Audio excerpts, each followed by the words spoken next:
The boiling tea splashed across Jasmine Washington's face before anyone could react. Gasps rippled through first class, but the flight attendant only sighed. "Relax, it's just an accident." His smirk said otherwise. The 34-year-old attorney bit back her pain, the burn searing deeper than her skin. Around her, passengers looked away, pretending not to see. None of them knew the truth. The woman he'd just humiliated was the FAA's lead investigator flying undercover to expose the very discrimination she'd just experienced firsthand. And in that instant, the investigation became personal. Before we dive deeper into this shocking story, let me know where you're watching from in the comments. If you believe discrimination has no place in our skies, hit that like button and subscribe to stay updated on stories of justice and accountability. Now let's see how this seemingly small incident unleashed a storm that would shake an entire airline. Jasmine Washington was not a woman who intimidated easily. At 34, she had already built a reputation as one of the most brilliant attorneys at the Federal Aviation Administration's Civil Rights Division.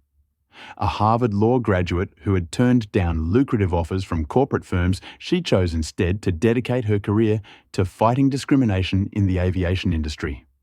Her colleagues admired her sharp mind and unwavering commitment to justice, while those who found themselves on the opposing side of her investigations feared her meticulous attention to detail. On this particular Tuesday morning, Jasmine settled into her first-class seat on Skyroute Airlines flight 2187 from Atlanta to Chicago. She wasn't traveling for pleasure. She was heading to lead an investigation into multiple discrimination complaints filed against Sky over the past 18 months. The airline had drawn attention for a pattern of incidents involving minority passengers and employees, and the FAA had finally gathered enough evidence to warrant a formal investigation. Dressed in a tailored navy suit with her natural hair pulled back in a neat bun, Jasmine opened her laptop to review the case files one last time before landing.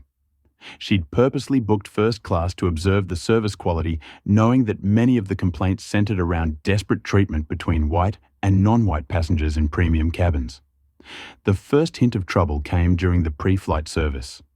Flight attendant Brendan Miller, a tall man with cropped blonde hair and a practiced smile, moved efficiently through the first-class cabin, offering beverages to passengers as they boarded.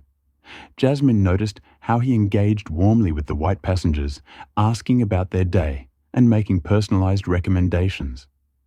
When he reached her row, his smile noticeably tightened. "Water?" he asked flatly, barely making eye contact. "Orange juice, please," Jasmine replied. "No ice."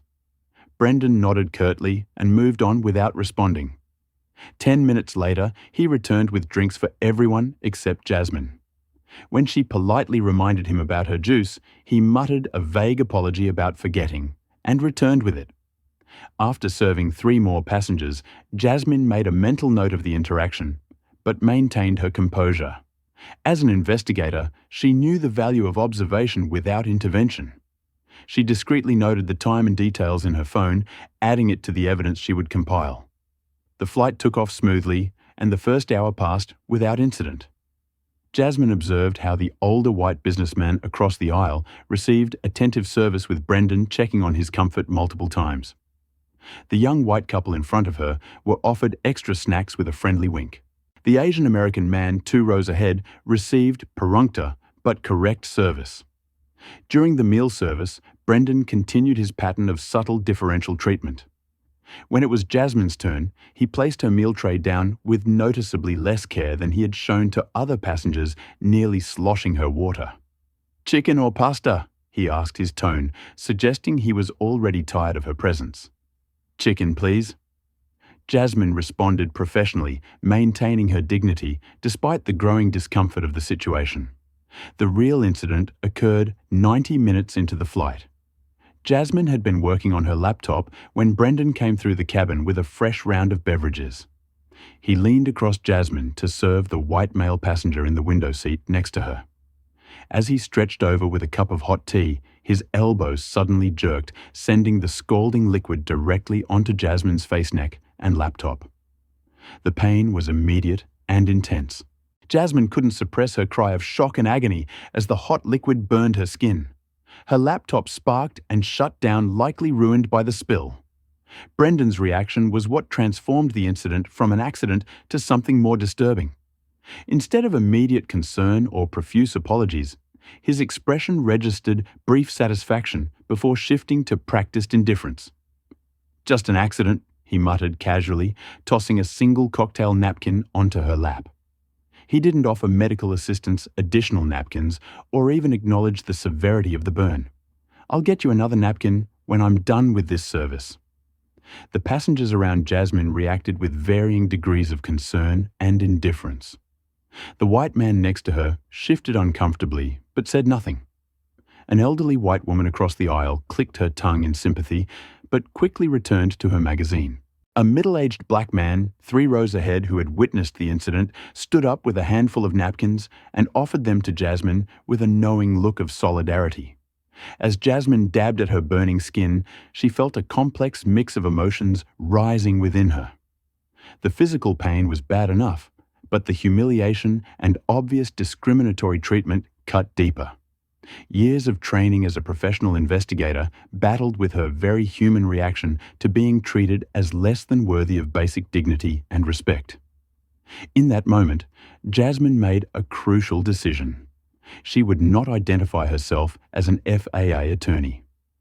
She would document everything while remaining incognito. This incident would become part of her investigation, providing first-hand experience of the treatment that had prompted so many complaints against Skyroute.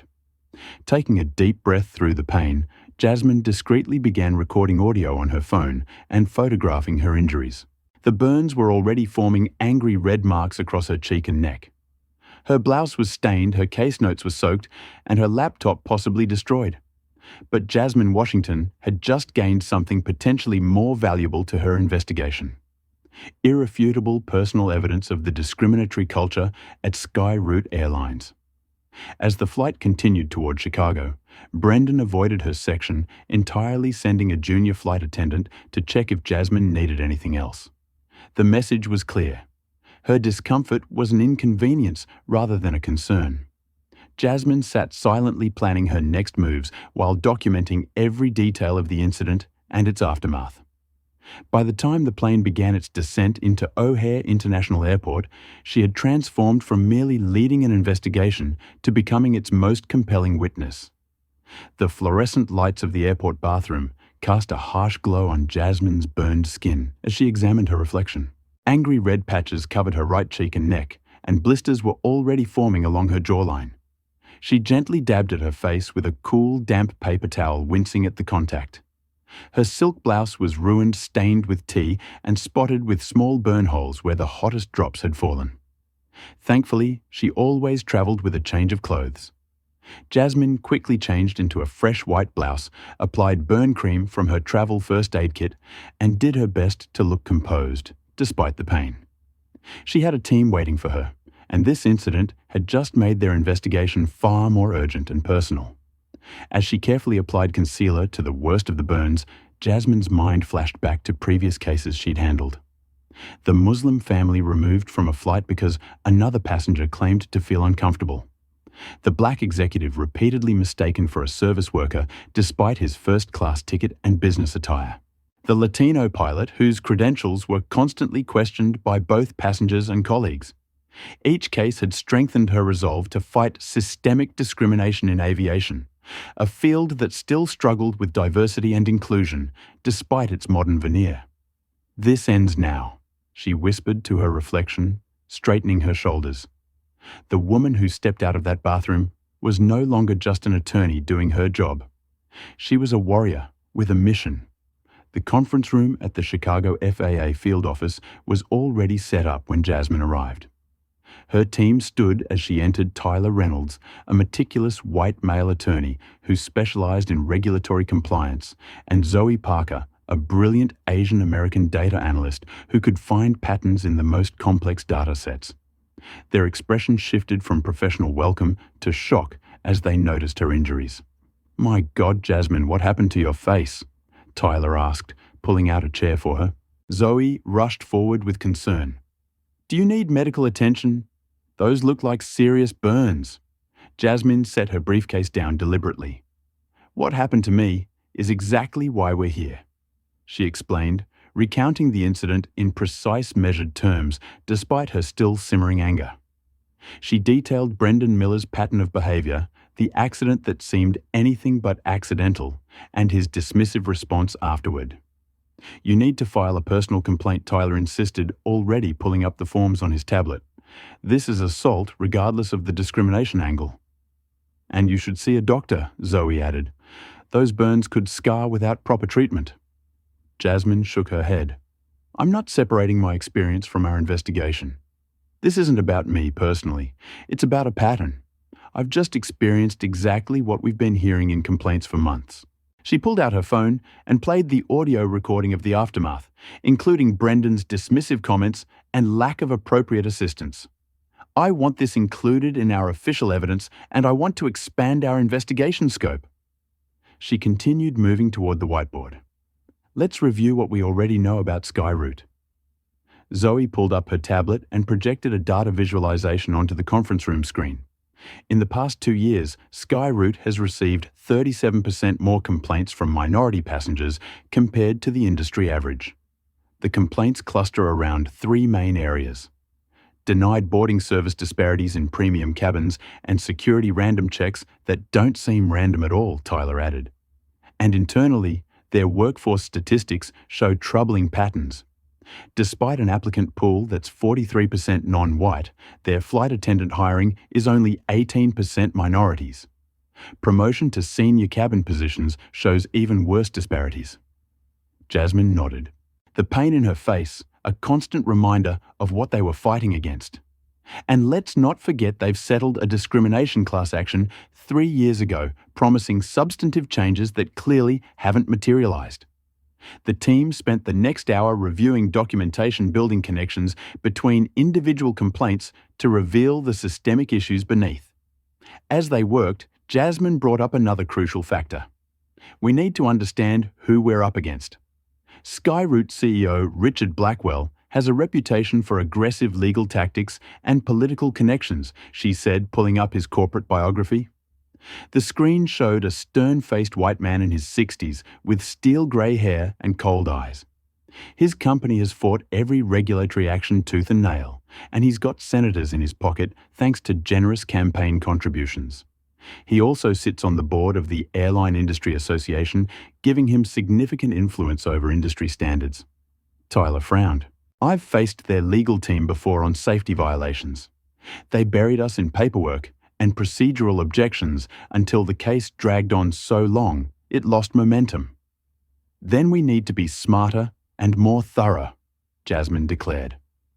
"I want to conduct undercover follow-up observations on multiple Skyroute flights, different routes, different flight crews, different passenger demographics. We need to document patterns that can't be dismissed as isolated incidents." As they formulated their strategy, a debate emerged about focusing on individual bad actors versus the system that enabled them. "This flight attendant, Brendan Miller, clearly needs to be held accountable," Tyler argued. "What he did to you was deliberate," Zoe countered. "But if we only focus on individuals, the airline can just fire them and claim they've solved the problem. We need to expose the corporate culture and policies that create these situations." Jasmine nodded thoughtfully. "You're both right. We need to connect individual actions to the systemic problems. One flight attendant's behavior doesn't create a legal case against an entire airline unless we can prove it's part of a pattern that management either encourages or willfully ignores." Their planning session was interrupted by Jasmine's phone. She glanced at the screen, surprised by the unknown number with Skyroute Chicago area code. "Put it on speaker," Tyler suggested. "Could be important." Jasmine answered professionally, giving only her name. "Miss Washington," came a polished female voice. "This is Amanda Hayes, head of customer relations at SkyOut Airlines. I understand there was an unfortunate incident on your flight this morning. I'm calling to personally express our concern and discuss appropriate compensation for your inconvenience." Jasmine's eyes met her team members, a silent communication passing between them. This unexpected call could be an opportunity. "Yes, Miss Hayes, there certainly was an incident, though I'd characterize it differently than unfortunate. I'm available to meet tomorrow to discuss this matter further. Excellent, Amanda replied, sounding relieved at Jasmine's apparent cooperation. Shall we say 10:00 a.m. at our Chicago offices? I'll have our customer care package ready for you. After confirming the details and ending the call, Jasmine turned to her team with newfound determination. Looks like Sky is already trying damage control. They have no idea who they're dealing with. She touched her burned cheek gently, the pain fueling her resolve. Let's prepare for tomorrow. I want to go in as a wronged passenger, not as FAA counsel. Let's see what they say when they think I'm just another complaint they can make disappear with vouchers and empty apologies. As they gathered their materials to continue work at their hotel, Jasmine paused at the door. This isn't just about airline regulations or customer service standards. This is about human dignity and equal treatment under the law. Every person who boards an aircraft in this country deserves the same respect regardless of their skin color. And I intend to make sure Sky Out learns that lesson even if I have to teach it to them the hard way. The Skyroute Airlines headquarters occupied a gleaming glass tower in downtown Chicago. Its lobby dominated by a massive model of their flagship aircraft. Suspended from the ceiling, Jasmine arrived precisely on time for her 10:00 a.m. appointment. Dressed in a conservative grey suit that conveyed professional confidence while concealing her FAA credentials. The burns on her face were impossible to hide completely, despite her careful makeup application, and she had decided against trying. Let them see the physical evidence of their employees' actions. At the reception desk, she announced herself calmly. Jasmine Washington. I have an appointment with Amanda Hayes. The receptionist's eyes widened slightly at the sight of Jasmine's burns before she recovered her professional demeanor. Yes, Miss Washington. Miss Hayes is expecting you. Please take a seat and someone will escort you shortly. Jasmine had barely settled into the plush waiting area when a slender white woman in her 40s approached with an outstretched hand and practiced smile. Her ash-blonde hair was pulled back in a sleek ponytail, and she wore a perfectly tailored Skyroute uniform with executive insignia. Miss Washington, I'm Amanda Hayes, Head of Customer Relations. Thank you so much for coming in today. Her smile faltered momentarily as she got a closer look at Jasmine's injuries.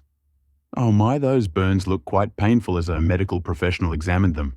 I've handled it, Jasmine replied neutrally, observing how Amanda's gaze kept returning to her injuries with what appeared to be genuine concern mixed with corporate anxiety. Potential lawsuit calculations were likely running through her mind. Amanda led Jasmine through security doors to a conference room decorated with framed photographs of Skyroute aircraft and smiling crew members. A leather portfolio and gift bag sat ready on the polished table. Please, make yourself comfortable. Can I offer you coffee, water, tea? Amanda winced at her own mention of tea. Perhaps not tea given the circumstances.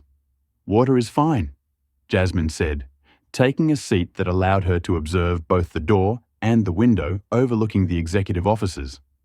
She noticed Amanda press a discreet button under the table edge before sitting down, likely alerting others that the meeting had begun. Miss Washington, first and foremost, I want to extend Skyroute's sincere apologies for the incident that occurred on your flight yesterday. Amanda began, her voice shifting into what was clearly a well-rehearsed customer service script. We pride ourselves on providing exceptional service to all our valued passengers, and what happened falls far short of our standards.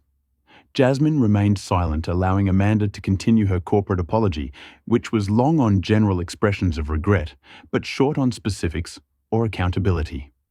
As she spoke, Jasmine noticed Amanda never directly acknowledged the discriminatory nature of the incident or mentioned the flight attendant by name. As a gesture of our sincere regret, we've prepared this care package for you, Amanda continued, sliding the gift bag across the table. It contains premium skin care products for burn treatment, a voucher for 5,000 Skyroute frequent flyer miles, and 2 complimentary first-class tickets to any domestic destination. Jasmine made no move to accept the offering. Miss Hayes, do you believe that's adequate compensation for secondary burns, a ruined laptop containing work documents, and the humiliation I experienced? Amanda's smile tightened. We could also offer a cash settlement of $500 for your damaged property. Our terms would of course include a standard confidentiality agreement, I see, Jasmine said thoughtfully. Before we discuss compensation further, I'd like to better understand SkyOut's policies. How are your flight attendants trained to handle beverage service in first class? And what are your procedures when a passenger is injured by a crew member's actions? The questions seemed to catch Amanda off guard. Most passengers focused on their personal compensation rather than company policy. Well, our crew members receive extensive training on safe service procedures. As Amanda launched into general descriptions, Jasmine skillfully guided the conversation to extract specific information about training, complaint handling, and accountability measures. Each answer revealed concerning gaps in Sky's approach to bias incidents. Halfway through their conversation, Jasmine's mind flashed back to a pivotal childhood memory. She was 7 years old riding a public bus with her mother in Atlanta. When they sat near the front, the driver had pointedly announced that some people should move to the back to make room for other passengers despite numerous empty seats. Her mother had firmly stayed put, later explaining to young Jasmine, "Never let anyone make you feel you don't deserve a seat at the front. That fight was won long ago, though some haven't accepted it." The memory strengthened Jasmine's resolve as the office door opened, admitting a tall man with a military-style haircut and a flight operations pin on his lapel. "Pardon the interruption," Amanda said, "but I thought it would be helpful to bring in Michael Thornton, the supervisor for the flight attendant involved in your incident." Michael gave Jasmine a cursory nod before taking a seat beside Amanda. His body language immediately set a defensive tone, arms crossed and expression skeptical. "I've reviewed the initial incident report," he began, without preamble. "While we regret any discomfort you experienced, our flight attendant, Brendan Miller, is one of our most experienced crew members with an excellent service record." He described the incident as an unfortunate accident during standard service.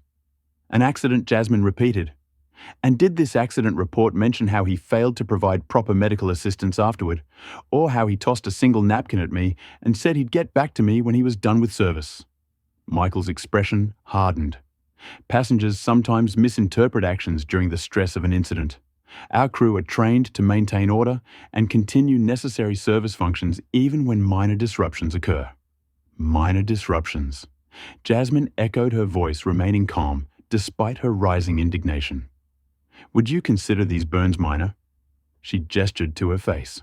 "Or is it that you consider some passengers' comfort and safety more minor than others?" "I'm not sure what you're implying, Miss Washington," Michael replied coldly. "I think you understand exactly what I'm implying," Jasmine countered. "I've observed that Skyroute has a disproportionate number of accidents and misunderstandings involving passengers of color. Would you care to comment on that pattern?" The tension in the room thickened as Amanda jumped in. "We absolutely do not discriminate against any passengers based on race or any other factor," she insisted, though. Jasmine noted she was now carefully avoiding eye contact. "Then, perhaps you can explain why Mr. Miller has been the subject of 7 previous complaints from minority passengers, none of which resulted in any disciplinary action." Jasmine asked, revealing she had done her homework. Michael's surprise was evident. "I'm not at liberty to discuss personnel matters." "How did you access that information?" Jasmine smiled slightly. "Public records requests are a powerful tool, Mr. Thornton." As the confrontation escalated, Jasmine glanced at the photographs lining the walls, noticing a pattern she hadn't been surprised to discover. Every executive pictured was white and predominantly male. The company's leadership literally reflected the bias embedded in its culture. "Let me be direct," Jasmine said, leaning forward. "I believe what happened to me was not an isolated incident, but part of a pattern of discriminatory treatment at SkyOut. Before I decide how to proceed, I'd like to understand how you've handled similar complaints in the past." Amanda and Michael exchanged uncomfortable glances. "We take all passenger concerns seriously," Amanda offered weakly. "Do you? Because my research indicates that complaints filed by passengers of color are 37% less likely to receive substantive responses or compensation compared to identical complaints from white passengers." Michael's expression darkened. Miss Washington, while we value customer feedback, I should caution that SkyOut has an excellent legal team that vigorously defends against unfounded allegations. We've found that certain passengers can be difficult disc and sometimes misinterpret standard service as something more sinister. The thinly veiled threat hung in the air, but Jasmine remained unmoved. I appreciate your candor, Mr. Thornton. It's helpful to understand SkyOut's position on these matters. She stood gathering her belongings. I'll need time to consider your offer and my options. I'm sure we'll be in touch again soon. Amanda hurried to salvage the situation. Please take the care package at least, and do consider our settlement offer. We'd prefer to resolve this matter amicably. Jasmine accepted the portfolio containing the official offer, knowing it would serve as evidence later. Amicable resolution requires accountability. Miss Hayes, I hope SkyOut understands that. As a junior staff member escorted her out, Jasmine activated the recording device in her purse, capturing every word of the conversation she could hear behind her. She's going to be trouble, Michael hissed. We should have legal review all her previous flight records, see if there's anything we can use. I don't know, Amanda replied, sounding troubled. Those burns were real, and if she goes public, just another passenger trying to leverage an accident into a payday. Michael dismissed. Let's not overreact. Their voices faded as Jasmine reached the elevator, a small smile playing on her lips despite her still painful burns.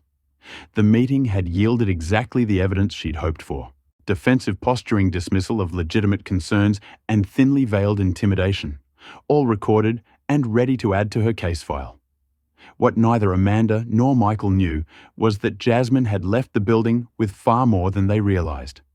In addition to the recording, she had used her phone to discreetly photograph internal documents visible on Amanda's tablet, including what appeared to be their standard response protocols for discrimination complaints. As Jasmine stepped out of the Sky Tower into the bright Chicago morning, she didn't notice the security camera capturing her departure. Nor did she see the live feed being viewed in a corner office on the top floor, where Richard Blackwell, CEO of Skyroute, was receiving a real-time briefing on the problematic passenger from Flight 2187. Find out everything about her, he ordered his chief of security. I want to know exactly who we're dealing with before this escalates further. The temporary FAA field office in downtown Chicago had transformed into an operations center over the past 48 hours. 3 whiteboards covered in notes, flight data, and passenger testimony dominated one wall, while monitors displayed real-time tracking of SkyOut flights across the country. The smell of cold coffee and takeout food lingered in the air as Jasmine and her expanding team worked relentlessly to build their case. Zoe's flight to Dallas boards in 20 minutes, Tyler announced, checking his watch. That makes 5 SkyOut flights we're monitoring today. Jasmine nodded, applying a fresh ice pack to her burns, which had begun to blister despite her careful treatment. Good. We need comprehensive data from multiple routes and crew configurations. Their operation had rapidly scaled up after Jasmine's confrontational meeting with Skyroute representatives. The team's data analyst, Zoe Parker, was now going undercover on flights documenting service patterns and engaging with other passengers. Her Asian American identity offered valuable comparative data on how different minorities were treated by the same crew. Zoe adjusted her hidden camera, disguised as a normal lapel pin, her expression serious. I'll focus on the Atlanta-Dallas route since it has a historically high complaint rate. What exactly should I be watching for? Service timing and quality eye contact, tone of voice, physical proximity during interactions, Jasmine instructed. Document every difference between how they treat you compared to white passengers in the same cabin class. And try to engage other minority passengers in conversation about their experiences, but be subtle. As Zoe departed for O'Hare, Jasmine turned to the newest member of their team, Marcus Johnson, a black former flight attendant who had agreed to serve as a consultant. Marcus, take me through a typical first-class service protocol again. I want to understand exactly how Brendan Miller deviated from standard procedures. Marcus walked Jasmine through precise service expectations, highlighting how Brendan's actions, from ignoring her requests to the accidental tea spill, violated multiple company standards. What he did wasn't just rude. It was completely against training. First-class attendants are taught to lean away from passengers when serving specifically to prevent spills. He had to deliberately move against his training to dump that tea on you. While this investigation continued, another team member was compiling passenger interviews. Daryl Winters, an FAA compliance officer, had set up a discreet operation in the airport to identify and interview minority passengers who had recently flown Skyroute. We've collected 37 testimonials so far. Daryl reported uploading videos to their secure server. The patterns are consistent across routes and flight crews. Black passengers report being skipped during service, having their credentials questioned despite status, and experiencing random security checks at significantly higher rates than white travelers.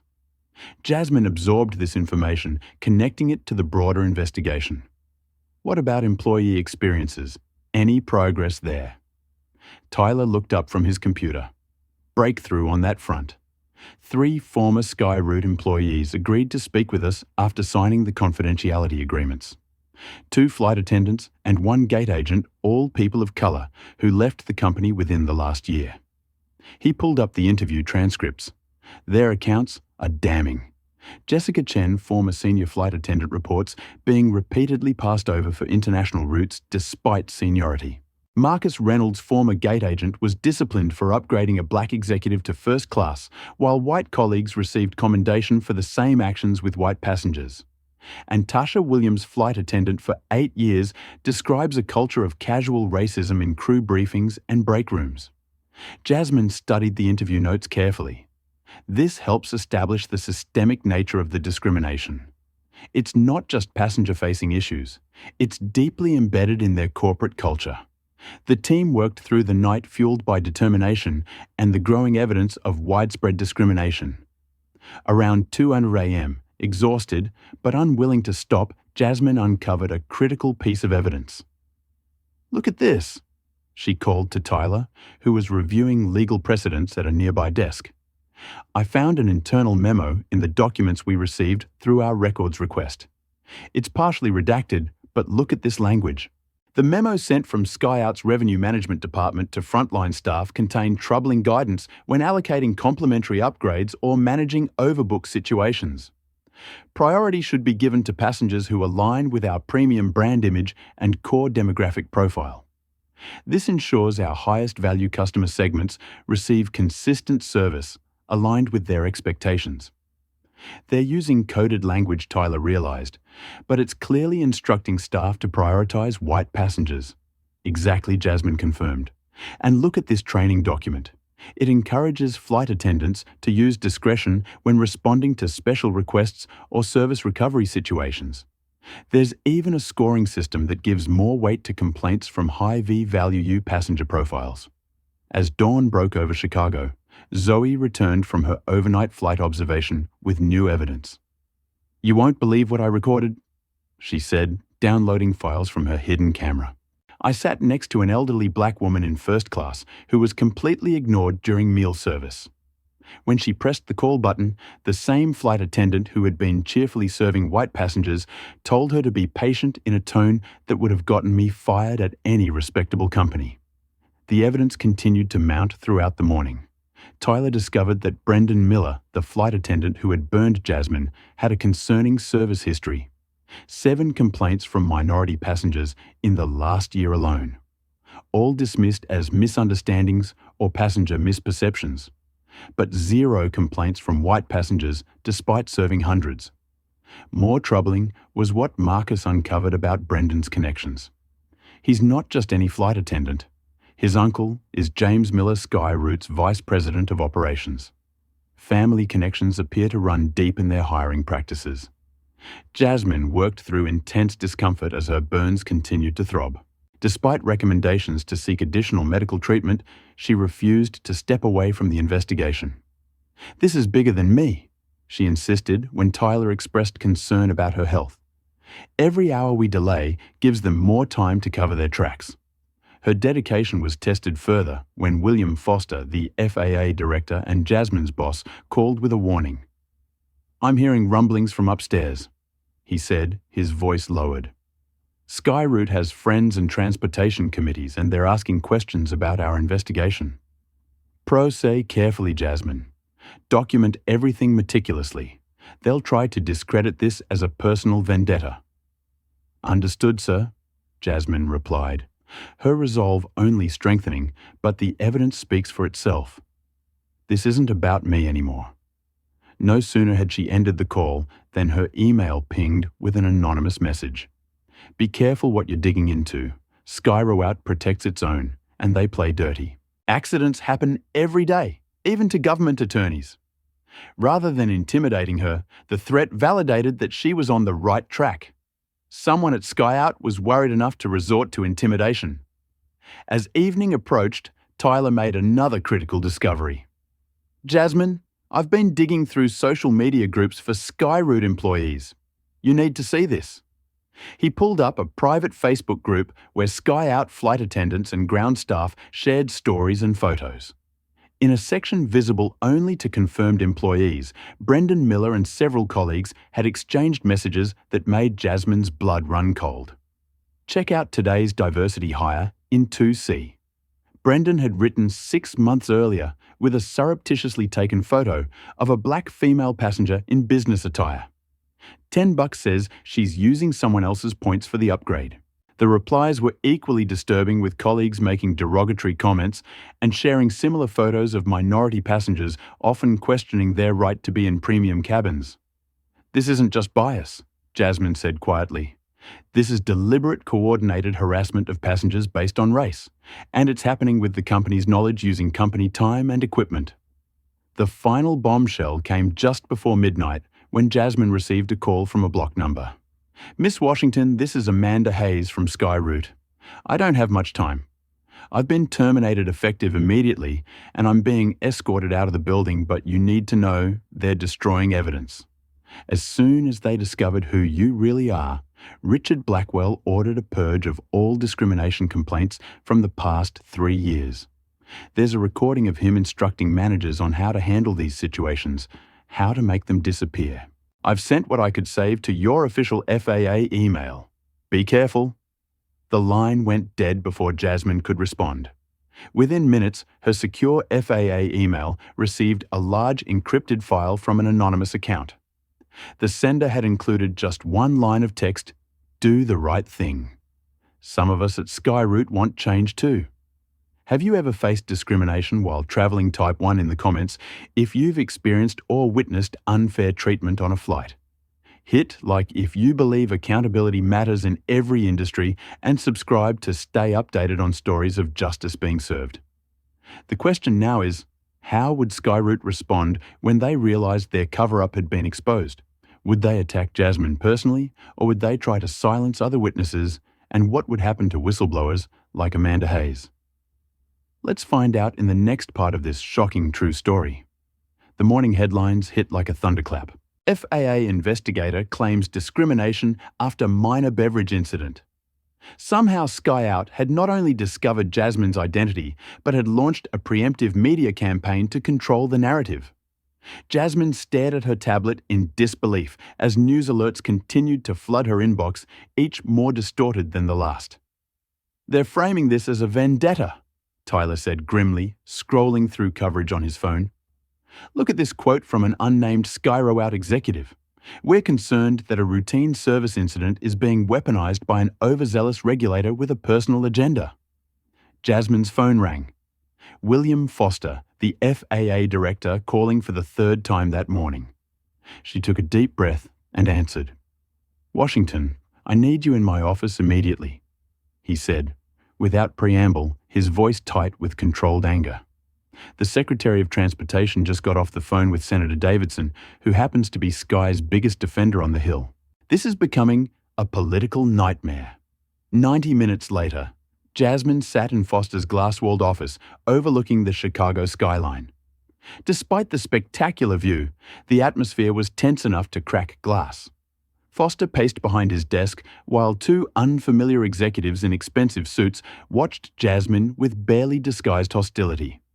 Jasmine, this is Gregory Peters from the Department of Transportation's General Counsel Office and Regina Winters from the FAA Public Affairs Division. Foster introduced them with obvious reluctance. They'll be joining our investigation team effective immediately. Oversight team would be more accurate. Gregory corrected his smile, not reaching his eyes. We are here to ensure this investigation adheres to proper procedural standards and maintains appropriate objectivity. The implication was clear. They were there to contain Jasmine and potentially undermine her investigation. She maintained her composure, knowing that showing anger would only validate their narrative of her as emotionally compromised. "I welcome the additional resources," she replied coolly. "Our evidence collection has already revealed significant patterns of discriminatory practices that warrant serious regulatory action." Regina Winters leaned forward, her perfectly manicured nails tapping a folder on the desk. "About that evidence, Miss Washington. There are concerns about potential conflicts of interest, given that you yourself are a complainant in this matter. I became a complainant after the investigation had already been initiated," Jasmine clarified. "And my personal experience has been properly documented and segregated from the broader evidence we've collected from dozens of other affected individuals." Foster cleared his throat uncomfortably. Regardless, moving forward, all investigative decisions and external communications will require clearance from both Mr. Peters and Miss Winters. The optics of this situation demand extra caution. The meeting continued with Jasmine being forced to defend every aspect of her investigation. While Gregory and Regina identified procedural concerns and potential overreach at every turn, it was clear they weren't there to help, but to constrain the investigation's scope and impact. When she finally escaped back to her team, the situation had deteriorated further. Zoe greeted her with a worried expression and a tablet displaying a breaking news story. FAA investigators' history of aggressive tactics raises questions. The hit piece featured anonymous quotes from industry sources claiming Jasmine had a history of targeting airlines with excessive scrutiny. It even referenced a decade-old college paper she had written, advocating for stronger civil rights enforcement in transportation, as if believing in equal treatment was somehow radical or biased. "They're trying to make this about you instead of their discrimination," Tyler observed. Classic deflection tactic. Jasmine nodded grimly. "And they're just getting started. Peters and Winters are clearly here to slow us down and water down our findings." The team huddled to develop a strategy for maintaining the investigation's integrity while navigating the new political obstacles. As they worked, another blow landed. A senior senator with known ties to the airline industry had called for a review of overzealous regulatory actions that burden American businesses. They're using their political connections to pressure the agency. Marcus noted, "I've seen this playbook before." Next, they'll start questioning the methodology and demanding impossible standards of proof. His prediction proved accurate within hours when Gregory Peters returned with a list of methodological concerns that would require the team to essentially restart their data collection using narrower parameters. The media assault continued throughout the day.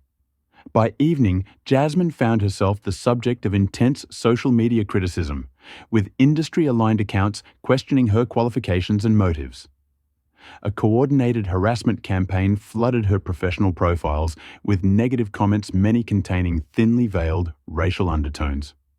"You need to see this," Zoe said, showing Jasmine a just-aired television interview with none other than Brendan Miller, the flight attendant who had spilled tea on her. On screen, Brendan appeared sympathetic and professional in his crisp uniform, his expression one of pained confusion. "I've dedicated my career to providing excellent service to all passengers," he told the interviewer.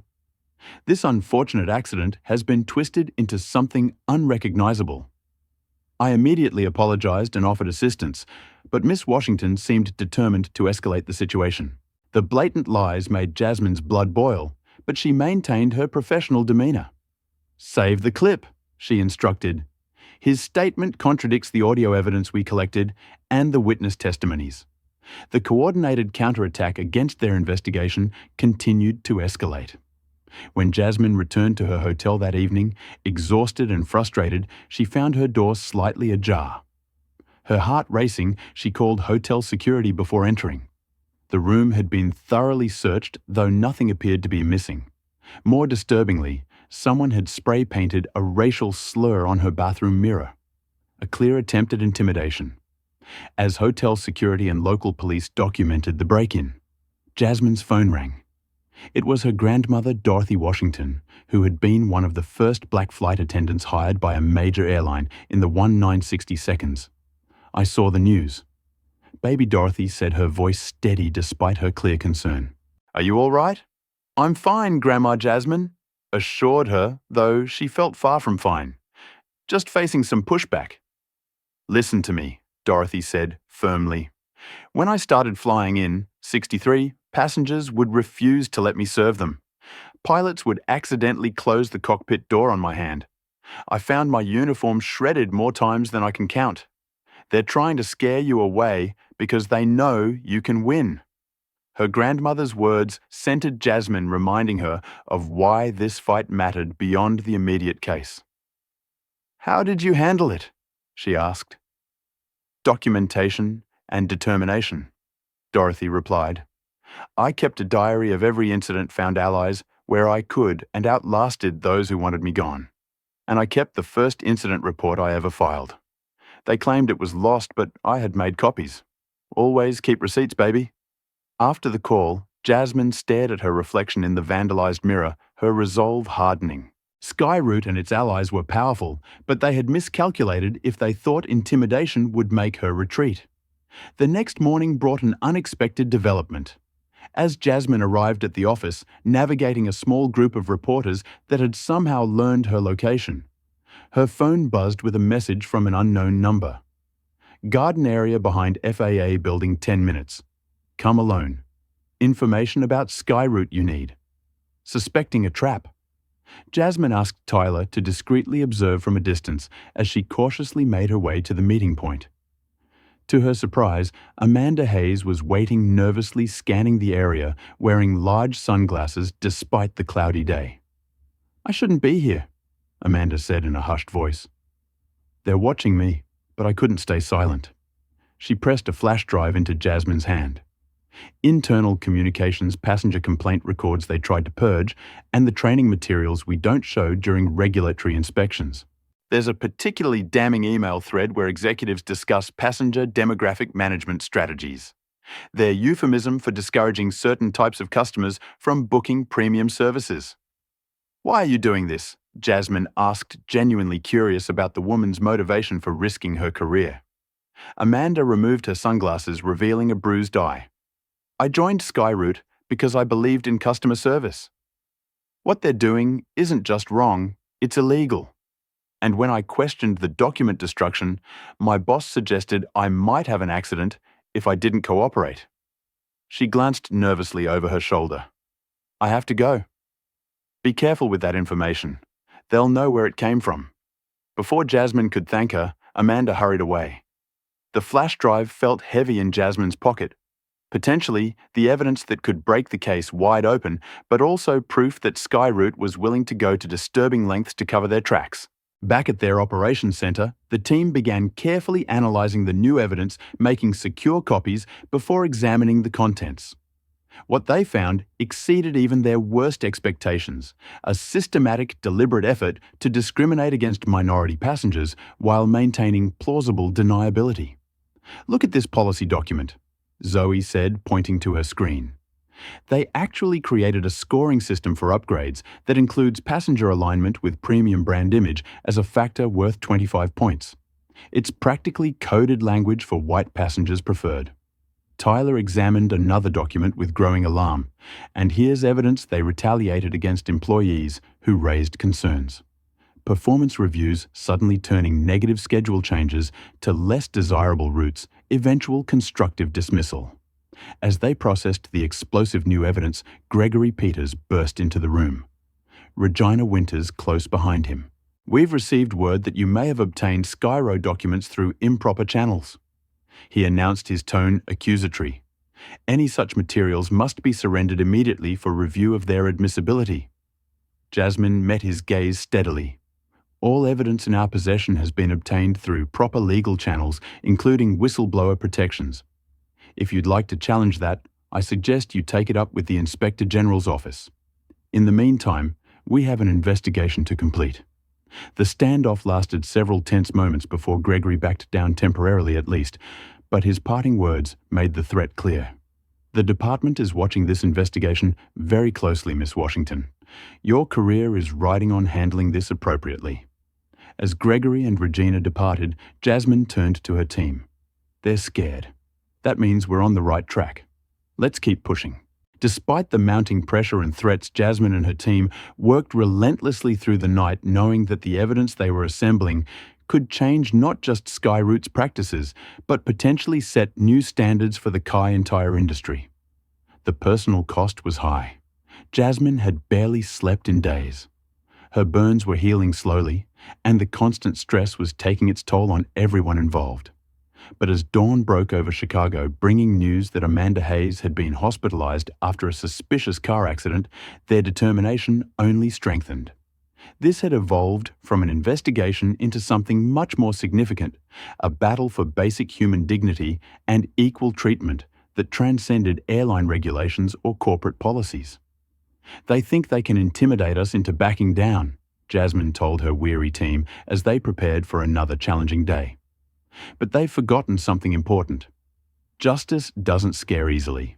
The conference room resembled a war room by day 5 of the investigation. Evidence boards covered every wall red string, connecting related incidents into a disturbing pattern of discrimination. Laptops hummed as analysts processed data while legal experts drafted preliminary findings. At the center of this organized chaos stood Jasmine, directing operations despite her still healing burns and the mounting pressure from all sides. Let's review what we have, she said, gathering her core team around the main table. The flash drive from Amanda Hayes had proven invaluable, providing internal documents that SkyOut had never intended to see the light of day. Zoe pulled up the first document on the main screen. This is their customer experience management strategy from last year. Look at section 3.2 where they outline passenger profile prioritization.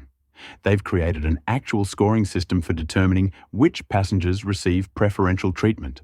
The team examined the document with growing outrage. The seemingly innocuous corporate language masked a deeply problematic approach. Passengers received points based on factors including alignment with premium customer profile, long-term revenue potential, and brand compatibility. They've essentially created a mathematical formula for discrimination, Tyler observed. While they never explicitly mention race, the proxy factors they use, zip codes, name analysis, even ID photo assessments, correlate strongly with racial background. Jasmine pointed to another section, and here's how they implement it.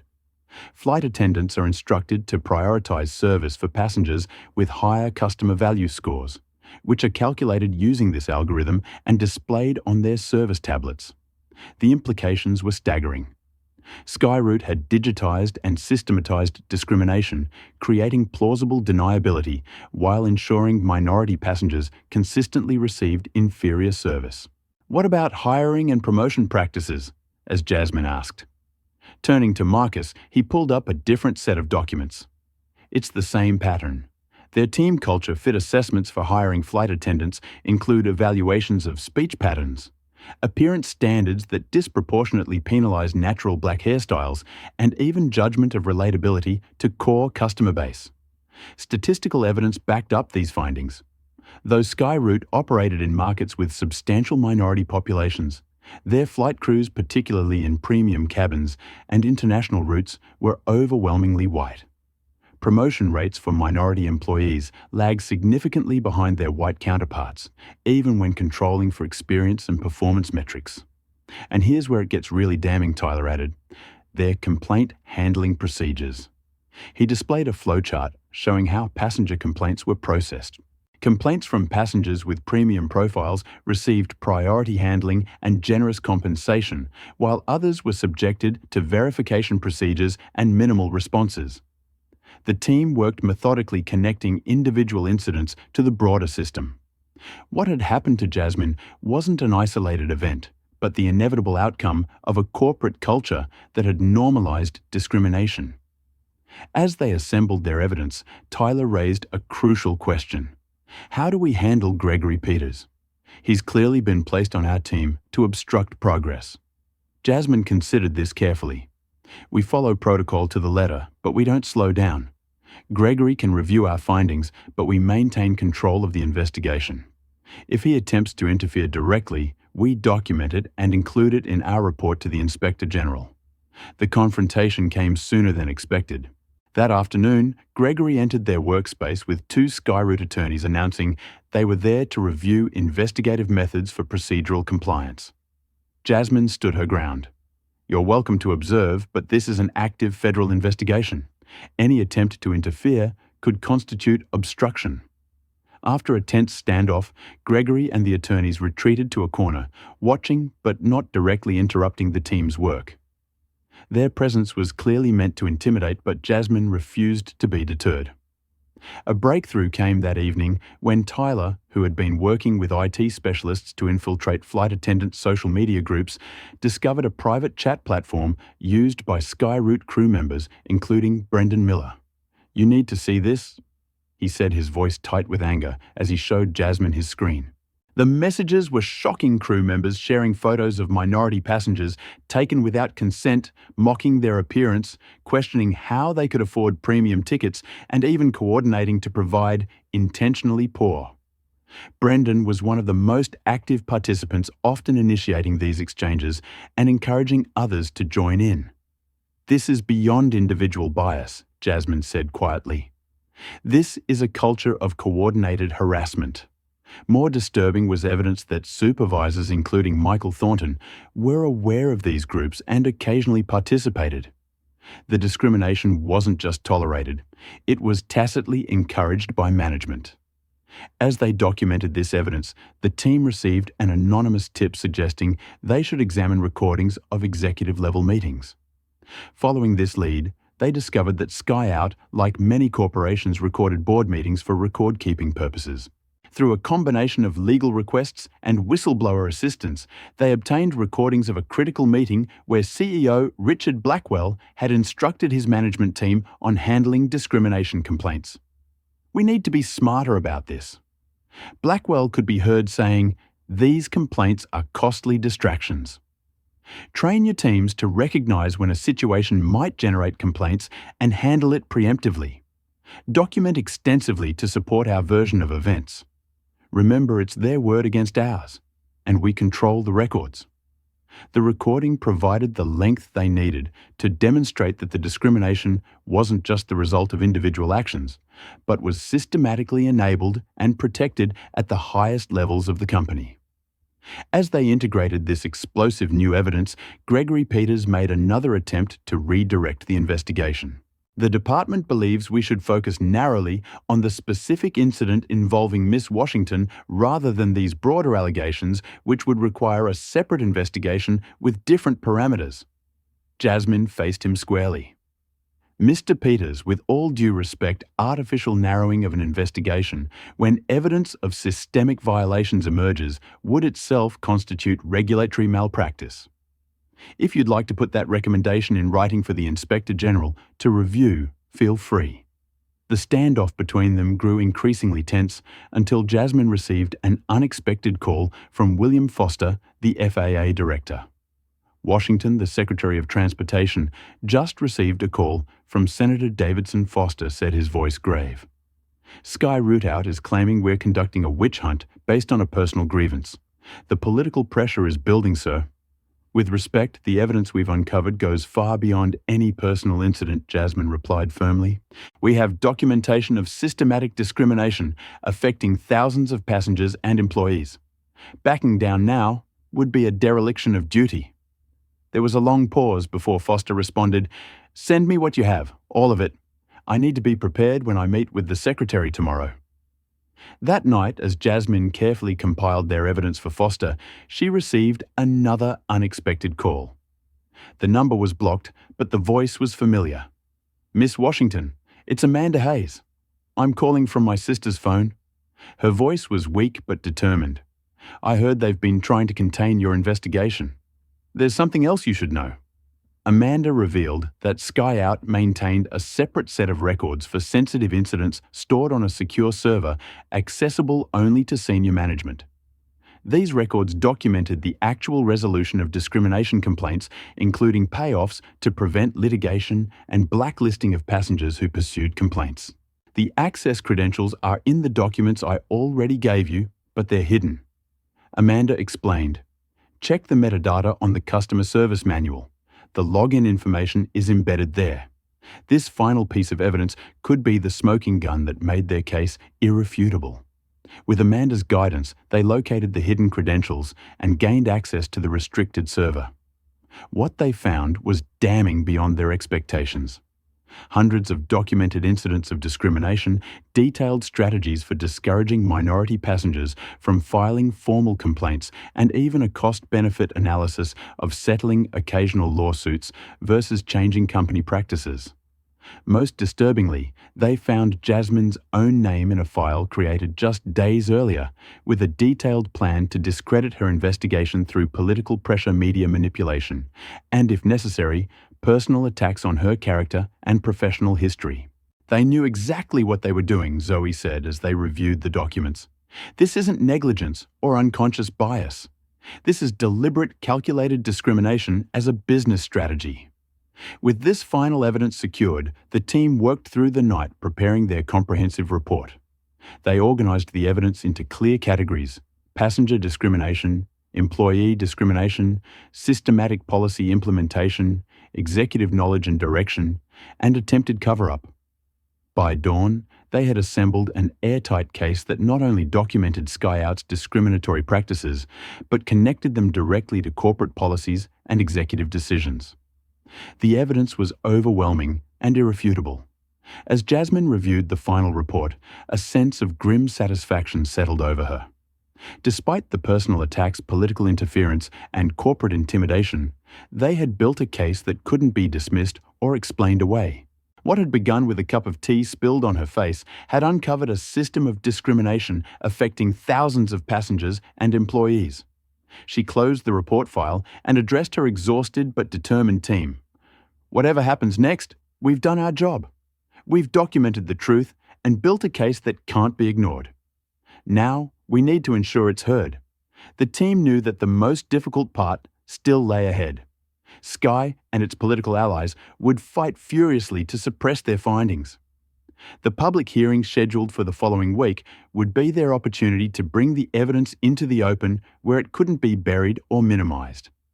As they prepared for this final battle, Jasmine received word that Richard Blackwell had called an emergency board meeting at Sky Route headquarters. Their investigation had clearly struck a nerve, and the company was mobilizing its defenses. What none of them realized was that a whistleblower within that board meeting was already recording everything being said. Evidence that would prove crucial in the public confrontation to come. The Chicago Tribune's headline was impossible to miss. Discrimination in the skies. FAA investigation reveals troubling patterns at major airline. Jasmine stared at her phone screen, momentarily stunned by the development she hadn't anticipated. Someone had leaked key findings from their investigation to Pulitzer Prize-winning journalist Eliza Chen. "Did you do this?" Tyler asked, rushing into her office with the same article on his tablet. Jasmine shook her head. "No, but I have a good guess who might have." The strategic leak had Amanda Hayes' fingerprints all over it, calculated to create public pressure just as Skyroute was mobilizing its political connections to suppress the investigation.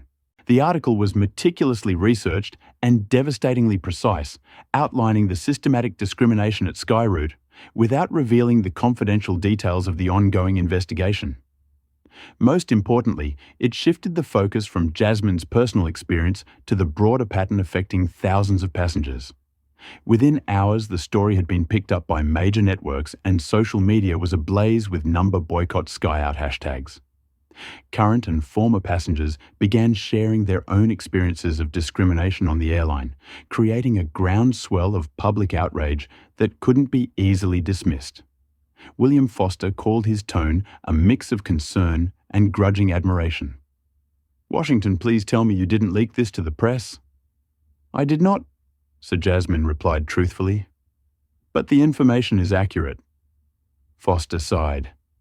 "Well, the Secretary of Transportation just called." The political winds have shifted.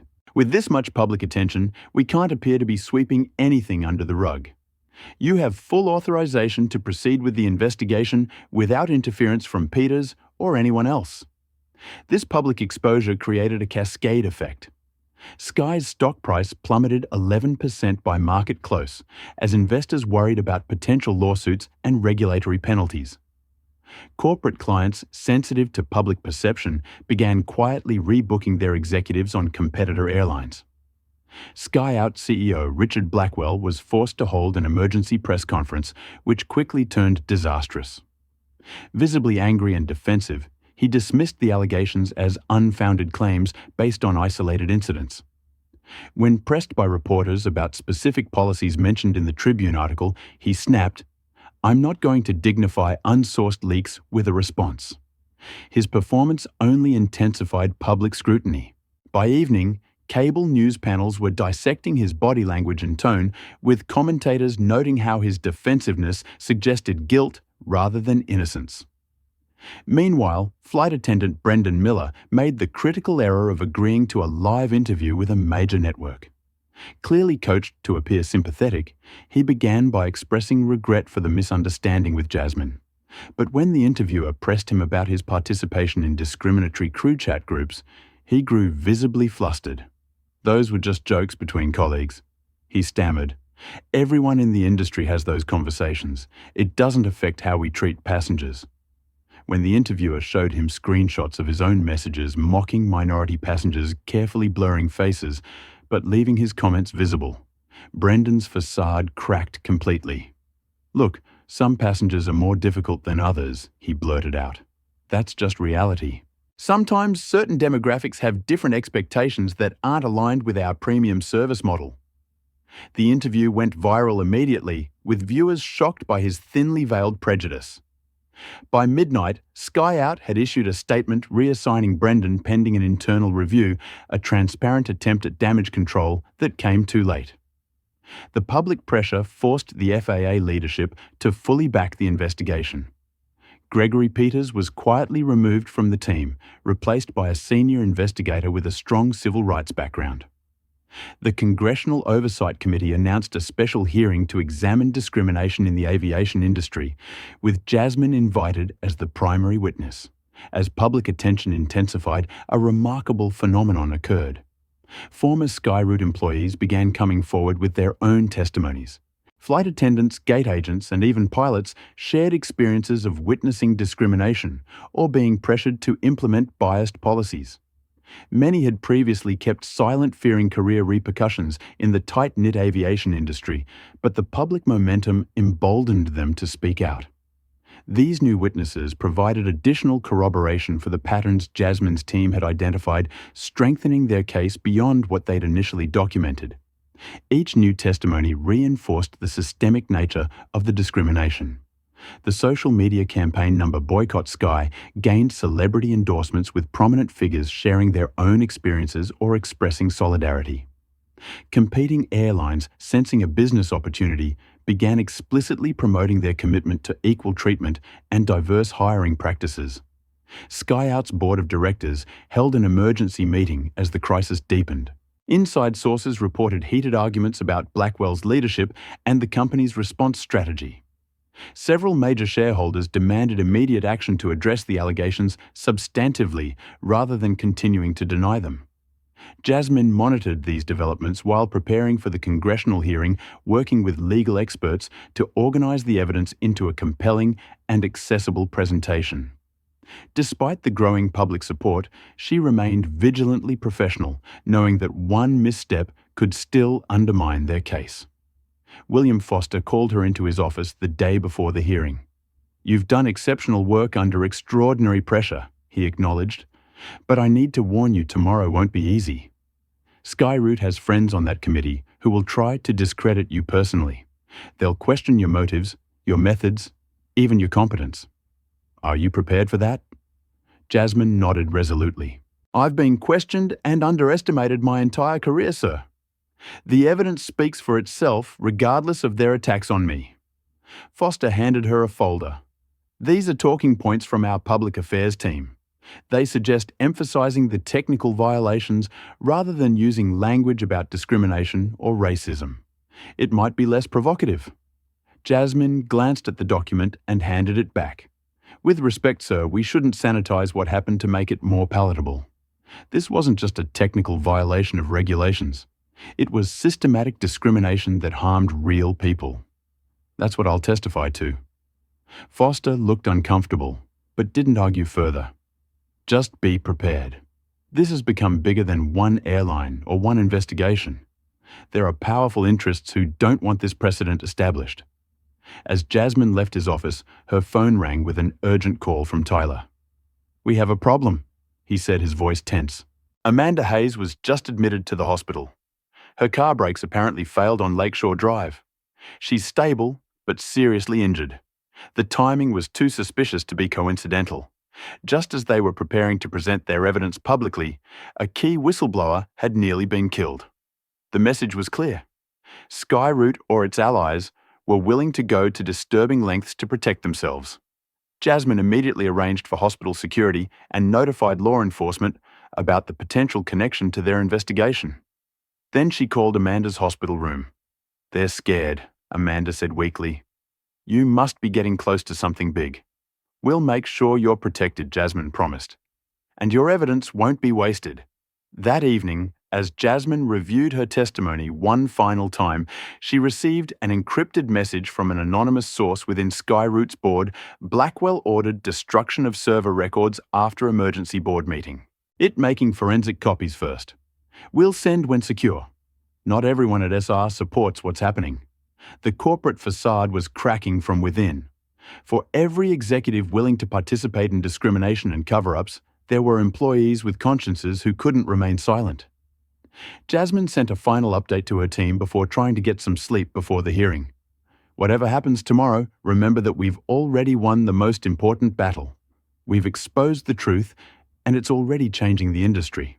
Now we just need to make it official." As she settled into bed, her phone buzzed with news alerts. Skyroute's board had called another emergency meeting, and sources suggested they were discussing a leadership change. The public pressure was forcing action that years of complaints had failed to achieve. Tomorrow's hearing would be the culminating moment of a case that had begun with a cup of scalding tea but had exposed a systemic problem affecting thousands. As she drifted off to sleep, Jasmine felt something she hadn't experienced since this ordeal began: to hope that real change might actually be possible. The Rayburn House office building hummed with tension as Jasmine Washington made her way through security checkpoints. Camera flashes exploded around her reporters, shouting questions about Skyroute's discrimination allegations. She maintained her composure, focusing on the testimonial folder clutched in her hands, containing evidence that would finally bring accountability to an industry that had operated with impunity for too long. The hearing room itself was imposing rich mahogany paneling.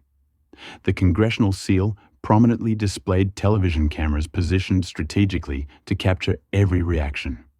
As Jasmine took her seat at the witness table, she scanned the room, noting the committee members shuffling papers on the elevated disc before her. Some appeared genuinely concerned, others skeptically distant, and a few openly hostile. Chairman Representative Eleanor Martinez gave the session to order. This hearing of the House Transportation and Infrastructure Committee's Subcommittee on Aviation will come to order. Today, we examine allegations of discriminatory practices at Skyroute Airlines and the broader implications for the aviation industry. Jasmine's testimony was scheduled first. After being sworn in, she began with a clear factual recounting of her investigation's origins and findings, deliberately leaving her personal experience until later. Our investigation has documented a systematic pattern of discrimination affecting thousands of passengers and employees. She stated, her voice steady. This isn't about isolated incidents or individual bias, but rather a corporate culture and policy framework that enables, incentivizes, and covers up discriminatory treatment based on race. She methodically presented the evidence statistical analysis showing disparate treatment patterns, internal documents revealing biased policies, testimonies from affected passengers and employees, and the digital evidence of crew members, coordinating discriminatory behavior. Skyroute created a scoring system that functionally prioritized white passengers while maintaining plausible deniability, she explained, displaying the algorithm on the chamber screens. They trained their staff to provide inferior service to minority passengers while building in procedural barriers that made complaints from those same passengers less likely to result in meaningful resolution. The committee members' reactions varied dramatically. Representative James Harlow, whose district included Skyroute's headquarters, immediately went on the offensive. "Miss Washington, isn't it true that this entire investigation was prompted by your personal grievance after a routine service incident?" He challenged, his tone dismissive. Jasmine had anticipated this line of attack. The investigation was initiated before that incident based on a pattern of complaints. "What happened to me simply provided first-hand confirmation of what many others had experienced. Yet you failed to recuse yourself despite this obvious conflict of interest." Harlow pressed. "There was no conflict of interest. I documented my experience separately and included it with appropriate context. Every finding in our report is independently verified through multiple sources." As questioning continued, the committee's divisions became apparent. Representatives aligned with airline interests attempted to minimize the evidence suggesting the incidents were isolated or exaggerated. Others, particularly those representing diverse districts, pushed for deeper scrutiny. Representative Maya Jackson, a black woman from Georgia, leaned forward intently. "Miss Washington, beyond the documented incidents, what systemic factors allowed this discrimination to become embedded in company practice?" The question allowed Jasmine to address the core issues. "The problem exists on multiple levels. First, a corporate culture that values certain passengers over others based on demographics rather than actual business metrics like ticket price. Second, incentive structures that reward employees for supporting this hierarchy. Third, complaint systems designed to minimize and dismiss feedback from minority customers. And finally, leadership that views discrimination as a cost-effective business practice rather than a legal and ethical violation." The hearing took a dramatic turn when SkyOut representatives took the stand. CEO Richard Blackwell had been noticeably absent, sending instead a team of executives, including Michael Thornton, the flight operations supervisor, who had defended Brendan Miller. Skyroute Airlines categorically denies any systematic discrimination. Thornton stated firmly, "We maintain the highest standards of customer service for all passengers regardless of background. The incidents described represent regrettable misunderstandings or isolated failures that don't reflect our corporate values." Representative Jackson challenged him immediately. "Mr. Thornton, how do you explain the internal documents showing your company assigns customer value scores that correlate strongly with passenger race? Those scores are based on objective factors like frequent flyer status and purchasing patterns." He insisted, "Any correlation with demographic factors is coincidental and unintentional." The committee then called a surprise witness, Brendan Miller himself, who had clearly been coached to present a sympathetic image. The incident with Miss Washington was a simple accident during routine service. He claimed his voice practiced and smooth. "I offered immediate assistance, which she declined. Any suggestion that my actions were motivated by bias is simply untrue." His confident demeanor crumbled, however, when Representative Martinez displayed screenshots from the flight attendant chat groups on the chamber screens. "Mr. Miller, is this your account, making derogatory comments about black passengers in first class?" she asked directly. Brendan's face drained of color as he recognized his own words. "Those were private conversations taken out of context," he stammered. "The context appears quite clear," Martinez replied coldly. "You referred to minority passengers as upgrade tourists who don't belong in premium cabins. How does that square with your claim of providing equal service to all passengers?" As Brendan floundered the door at the back of the hearing room, opened, a murmur rippled through the audience as Amanda Hayes entered, walking slowly with visible injuries from her accident. Despite her bruised face and arm cast, she moved deliberately to the witness table. "Madam Chairwoman, I request permission to testify," she announced. "I have additional documentation regarding Skyroute's discrimination policies and subsequent cover-up attempts." The committee voted to hear her testimony over the objections of airline-friendly members.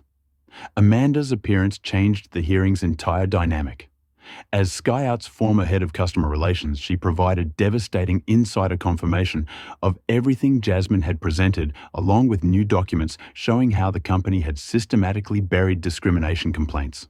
I personally witnessed executives, including CEO Richard Blackwell, instructing managers to implement what they called passenger demographic management, their euphemism for discouraging minority passengers from premium services. She testified, "When complaints arose, we were trained to offer minimal compensation to certain passenger profiles while fast-tracking others for generous resolution."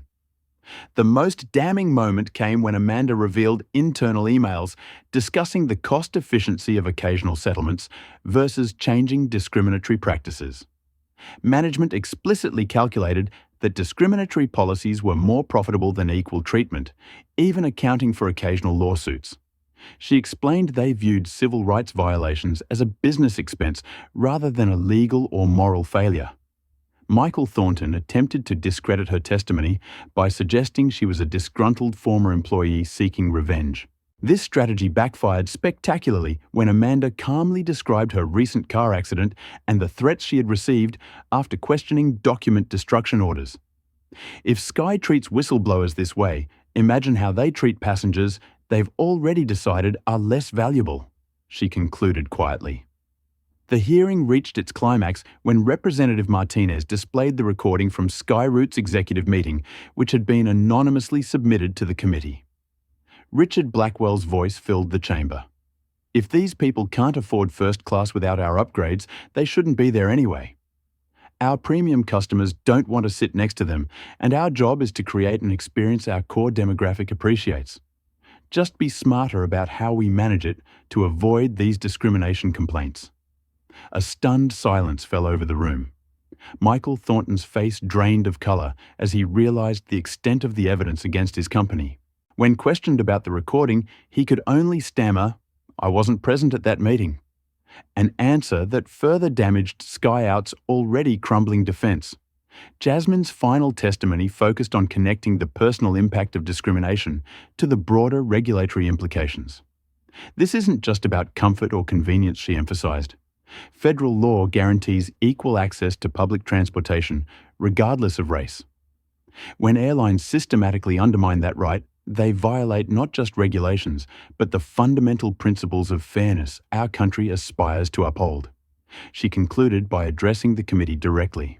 The question before you isn't whether discrimination occurred. The evidence clearly establishes that it did. The question is whether we as a society will tolerate industries treating people as less than equal based on the color of their skin. The hearings gallery, filled with affected passengers, former employees and civil rights advocates, erupted in applause. Chairman Martinez had to gave repeatedly for order. As the session concluded, Skyroute's attorney stood to make a final statement. In light of today's testimony, Skyroute Airlines acknowledges serious concerns about our practices. We announced today the launch of a comprehensive internal investigation and corrective action plan, including leadership changes and policy reforms. We are committed to addressing these issues transparently and completely. The statement was a transparent attempt at damage control, but it signaled something significant. The public exposure had forced Skyroute to abandon denial and begin acknowledging their failures. Outside the hearing room, reporters swarmed Jasmine for comments. Instead of focusing on her personal vindication, she directed attention to the broader implications. Today marks a beginning, not an end. The patterns we've documented at SkyOut exist throughout the industry. This investigation should serve as a wake-up call for every airline to examine their practices and ensure they're truly serving all passengers equally. As the crowd dispersed, Jasmine noticed her grandmother Dorothy sitting quietly in the back row, tears streaming down her face. They embraced without words, both understanding the significance of the moment, not just for this case, but for the decades of struggle that had brought them to this point. "They heard you, baby," Dorothy whispered. "They finally heard you." 3 months after the congressional hearing, Jasmine Washington stood in front of the restored Civil Rights Memorial at Chicago O'Hare International Airport. The glass plaque honoring aviation pioneers who broke color barriers had been relocated from a back corridor to the main terminal, one of many symbolic changes sweeping through the industry in the wake of the Skyroute investigation. Much had changed in those 3 months, both at Skyroute and throughout the aviation world. Richard Blackwell had resigned as CEO 1 week after the hearing, following a unanimous vote of no confidence from the board. His replacement, Dr. Elaine Robinson, was the first black woman to lead a major American airline and had built her reputation transforming corporate cultures as a business ethics specialist. The settlement Skyroute reached with regulatory authorities was unprecedented in scope. Beyond the record $42 million financial penalty, the airline committed to comprehensive reforms, financial compensation for identified victims of discriminatory treatment, with over 32,000 passengers and 78 former employees receiving settlements. Complete overhaul of customer service policies, eliminating the problematic passenger value scoring system and replacing it with transparent, non-discriminatory standards. Mandatory bias training for all employees, developed in partnership with civil rights organizations and informed by the experiences of affected passengers.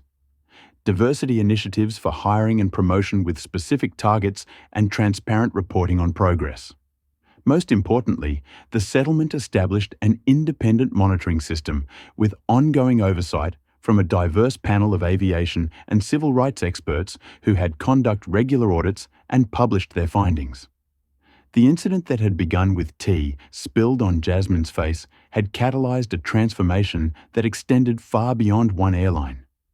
The industry-wide implications were profound, with competitors rushing to examine their own practices and implement reforms before facing similar investigations.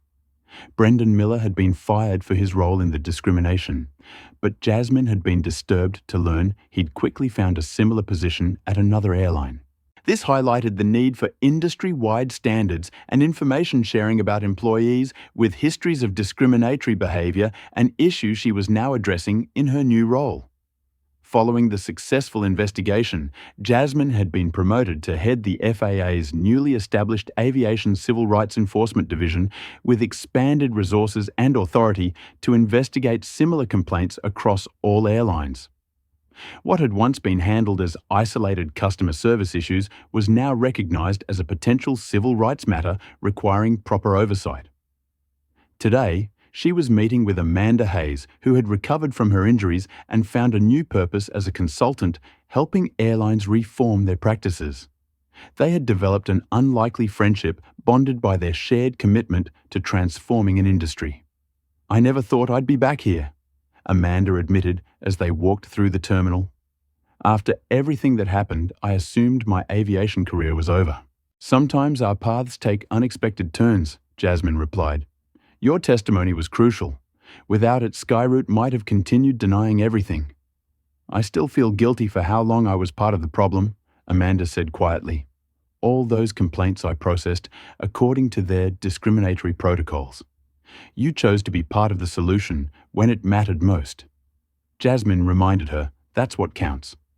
They stopped to observe a training session in progress for new flight attendants, a diverse group being instructed by a black senior attendant. The curriculum now explicitly included scenarios about providing equal service to all passengers and identifying and addressing bias among colleagues. Later that afternoon, Jasmine had been invited to speak at this training session, an emotional experience as she described her own incident to people who would soon be serving passengers themselves. She didn't dwell on the trauma, but focused instead on the opportunity they all had to ensure such experiences never happened again. "You are the front line," she told the attentive trainees. "You set the tone for how passengers experience air travel. Every interaction either reinforces or challenges perceptions about who belongs in which spaces and who deserves respect and dignity." A young black trainee raised her hand. "Does it really make a difference? I mean, airline policies are set at the top. What can we do as individual flight attendants?" "Everything," Jasmine answered firmly. Richard Blackwell created discriminatory policies, but it was individuals who chose to implement them enthusiastically ignore them or resist them. Never underestimate how your individual choices affect the people you serve. The systemic changes were encouraging, though challenges remained. Some industry veterans resisted the new emphasis on equity, seeing it as unnecessary political correctness rather than fundamental fairness. Old habits died hard, and informal cultures sometimes persisted despite official policy changes. Yet measurable progress was undeniable. Passenger satisfaction surveys showed improvements across demographic groups, with the gap between white and non-white passenger experiences narrowing significantly. Employee diversity was increasing, particularly in supervisory and premium cabin roles previously dominated by white staff. Other airlines had implemented preemptive reforms to avoid Sky's fate, creating a positive competitive dynamic where companies actually marketed their commitment to equal treatment as a selling point. Industry publications that had once focused exclusively on luxury amenities now regularly covered diversity and inclusion initiatives. 1 year after the tea incident, Jasmine found herself boarding a Skyroute flight for an FAA inspection trip. She had deliberately chosen the airline to observe their reforms firsthand. As she settled into her first-class seat, she noticed the diverse flight crew watching her with recognition and respect. The lead flight attendant, a young Latino man named Carlos, approached with professional courtesy. "Miss Washington, welcome aboard. It's an honor to have you on our flight today." "Thank you, Carlos," she replied, noting his nameplate. "I'm here as a regular passenger today, not as an inspector." He smiled. "Every passenger deserves excellent service, Miss Washington. That's what we're trained to deliver now, consistently for everyone." Throughout the flight, Jasmine observed the crew's interactions with all passengers, noting the equitable attention and service provided regardless of race, age, or appearance. The transformation wasn't perfect, but it was real and substantive. As the plane began its descent, Carlos returned to her seat. "Miss Washington, many of us wanted to thank you. What you did changed things for passengers, but it also made a difference for crew members like me. I was passed over for premium cabin assignments 3 times before the reforms. Now I'm evaluated on my actual performance, not on other factors." His words reminded Jasmine that discrimination harmed everyone: the passengers who experienced it directly, the employees who faced barriers to advancement, and ultimately the companies that limited their talent pool through bias. Back in her office the following day, Jasmine received an alert about a discrimination complaint at another major airline. The work was far from complete, but the systems to address these issues properly were finally in place. Each case built upon the foundation established by the Skyroute investigation, creating an industry where accountability was becoming the expectation rather than the exception. That evening, she called her grandmother to share the progress and challenges. "It's not perfect, Grandma. There's still so much work to do." "Change never is perfect, baby," Dorothy replied with the wisdom of her years. "But when I started flying in the 60s, passengers would refuse to let me serve them. Flight crews would sabotage my work. Captains would forget to call me for the pre-flight briefing. Now, my granddaughter has transformed an industry.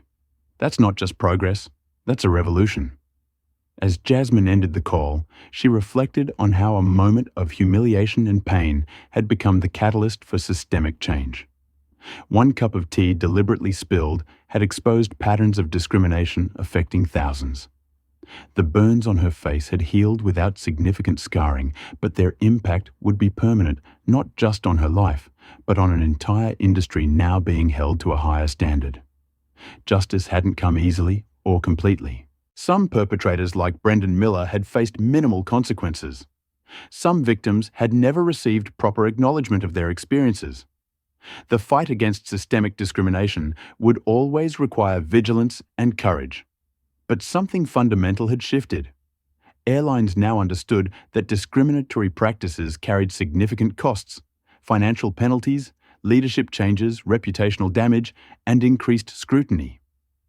Equal treatment was becoming recognized not as an optional courtesy, but as a basic requirement of doing business. As Jasmine reviewed plans for her division's next industry-wide audit, she remembered something her grandmother had told her long ago. Justice isn't about changing everything at once. It's about making it impossible to go back to the way things were. By that measure, justice had been achieved. The aviation industry could never return to the days when discrimination was an acceptable cost of doing business. The path forward might be imperfect, but the direction was clear toward a future where dignity and respect weren't determined by the color of a passenger's skin, but recognized as the right of everyone who stepped aboard. Jasmine Washington's story reminds us that systemic discrimination persists in seemingly neutral spaces like air travel, where equal service should be guaranteed. The most powerful lesson is that accountability requires both individual courage and institutional support. One person standing firm in their truth can initiate change, but lasting transformation demands evidence allies and structural reforms. We also learned that discrimination isn't always overt. It often hides in algorithms, protocols, and corporate cultures that create plausible deniability while perpetuating unequal treatment. These systems survive because they're designed to make incidents appear isolated rather than connected. The path from individual injury to systemic justice is never straightforward. Jasmine faced intimidation, political interference, and personal attacks before achieving accountability. Her success came not just from documenting her own experience, but from connecting it to broader patterns affecting thousands. Perhaps most importantly, this story teaches us that change is possible even in entrenched systems when truth is exposed publicly. When discrimination moves from private suffering to public accountability, powerful institutions are forced to respond. The fundamental question isn't whether bias exists, but whether we have the courage and persistence to confront it, even when doing so comes at personal cost. Have you ever experienced or witnessed discrimination that was dismissed as an isolated incident? How did you respond? Share your story in the comments below. Your voice matters in this ongoing conversation about equality and, quote, dignity. If this story about confronting systemic racism resonated with you, please hit the like button to help others find it too. Subscribe to our channel for more powerful narratives about everyday people standing up against injustice and creating lasting change. Consider sharing this video with someone who might need to hear that their experiences matter and that accountability is possible even against powerful systems. Sometimes knowing we're not alone in our struggles gives us the courage to speak up. Thank you for joining us in this exploration of how one moment of discrimination became a catalyst for industry-wide transformation. May we all find Jasmine's courage when confronted with injustice, and remember that our individual actions can spark collective